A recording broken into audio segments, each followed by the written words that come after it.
এই জন্য একটা কথা মনে রাখবেন, কোন সাহাবায়ে কেরামের সমালোচনা করা যাবে না, এটা মাথায় ঢোকে। স্পষ্ট বিষয়, আপনি সমালোচনা করার জিনিস পান না। কোন জামাত, কোন কওম যদি সাহাবায়ে কেরামের সমালোচনা করে, সে গোমরাহ, কোনো সন্দেহ নাই এর মধ্যে। সাহাবায়ে কেরাম সম্পর্কে স্বয়ং কোরআনে আয়াত নাযিল হয়েছে, এবং আমাদের যে ঈমান মাপার যন্ত্র আল্লাহ তাআলা দেখাচ্ছেন যে ঈমান মাপার যন্ত্র হচ্ছে সাহাবাদের ঈমান। সূরা বাকারা শুরুতে আসছে, ওয়াইযা কিলা লাহুম আমিনু কামা আমানান নাস,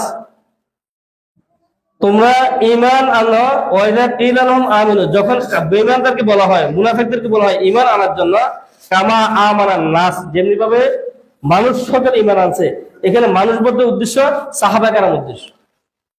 তাহলে তাদের ব্যাপারে আল্লাহ তাআলা কোরআনের মধ্যে প্রশংসা করছেন যে সাহাবাদের ঈমানের সাথে তোমাদের ঈমানকে মাপ দিয়ে নাও। তারপরে কোরআনের মধ্যে আছে মুহাম্মাদুর রাসূলুল্লাহ ওয়াল্লাযীনা মাআহু আশিদ্দাউ আলাল কুফফার, মুহাম্মদ সাল্লাল্লাহু আলাইহি সাল্লাম এবং তার সাথী সঙ্গীগণ, তারা কারা? তারাহুম রুকআন সুজদান ইয়াবতাগুন, যাদেরকে আপনি রাত্রে বেলা দেখবেন রুকু এবং সিজদার মধ্যে তারা লিপ্ত থাকে। ইয়াবতাগুনা ফাদলাম মিনাল্লাহ, আল্লাহ সন্তুষ্টির জন্য। তাহলে আল্লাহ তাআলা সাহাবাদের প্রশংসা করছেন কোরআনের মধ্যে, আবার ইখলাস সহ এটাও আল্লাহ তাআলা উল্লেখ করে দিয়েছেন। তাহলে আপনি সাহাবীদের সমালোচনা কিভাবে করবেন? সাহাবীদের ব্যাপারে আল্লাহ কি বলেন? সূরা বাইয়িনা, রাদিয়াল্লাহু আনহুম ওয়া রাদু আনহু, সাহাবায়ে কেরাম আল্লাহর উপর সন্তুষ্ট, আল্লাহ সাহাবাদের উপর সন্তুষ্ট। সাহাবাদের ব্যাপারে আসছে সূরা বাকারা 20 নম্বর পৃষ্ঠা শুরুতে আসছে, ফাইন আমানু বিমিসলি মা আমানতুম বিহি, ওই মুনাফিকদেরকে জানিয়ে দেন, তারা যদি সাহাবায়ে কেরামদের মতই করে ঈমান আনতে পারে, ফাকাদিহ তাদাউ, তাহলে তারাও হেদায়েতপ্রাপ্ত হয়ে যাবে। ওয়া ইন তাওয়াল্লাউ ফাইন্নামা হুম ফি শিকাক, যদি তারা সেটা অস্বীকার করে তাহলে তারা মুনাফিকের মধ্যেই থেকে যাবে। তাহলে সাহাবাদের সাথে ঈমান আনো, এদের মতো করে ঈমান আনো, এই কথা কে বলছেন? স্বয়ং আল্লাহ বলেছেন। তো আপনি আমি কোন ছাতা মাথা সাহাবাদের সমালোচনা করব?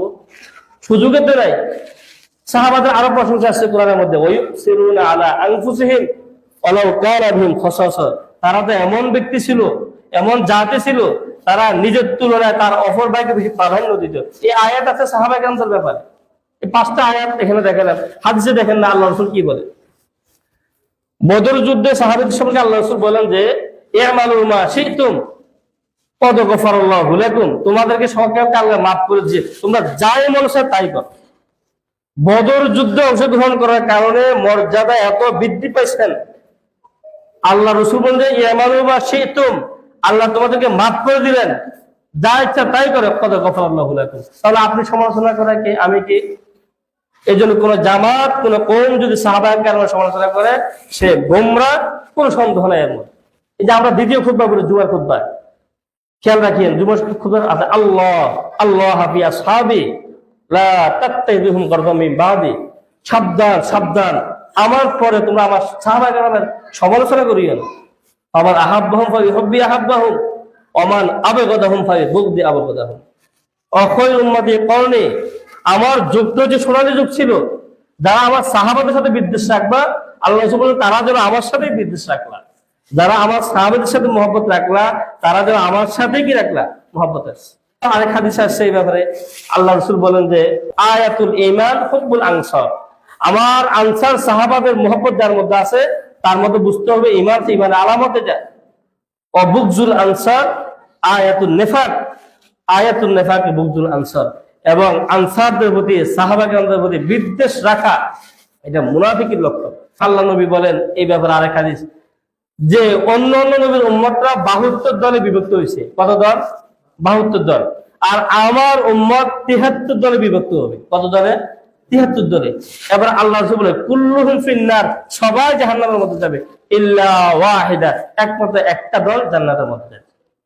সাহাবায়ে কেরাম প্রশ্ন করলেন, কিলা ইয়া রাসূলুল্লাহ, হে আল্লাহর রাসূল, ওমা হিয়া, সেই দলটা কোনটা যেটা জান্নাতে যাবে?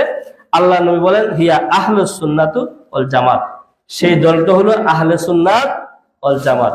তো কিভাবে বুঝবো? আপনি একটা কমিটি করে দিলেন আহলে সুন্নাত ওয়াল জামাত, আপনি সভাপতি, এই জামাত না। আমি একটা কমিটি করলাম আহলে সুন্নাত ওয়াল জামাত, আমি সভাপতি বা সেক্রেটারি, এই জামাত না। আহলে সুন্নাত ওয়াল জামাতের পরিচয় কি হবে?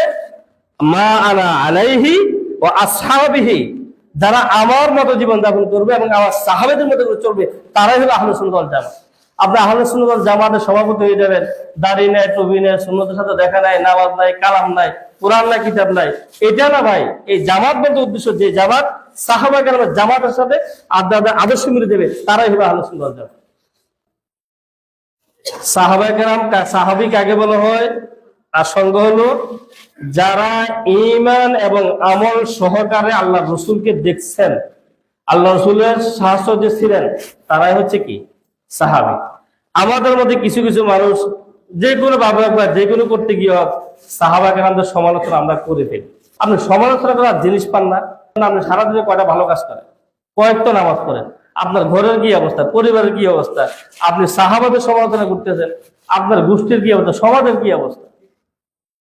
সাহাবা কেরামদের সমালোচনা করলেই অবগত হবে। এর জন্য সাহাবা কেরাম যাই করে তা করুক, এটা আমাদের সাবজেক্ট না। 1400 বছর আগে আমার অত দূরে যাওয়ার দরকার কি, আমি কি করতেছি এটা খোঁজ দিলে তো হয়। এই জন্য সাহাবা কেরামের সমালোচনা আমরা কেউ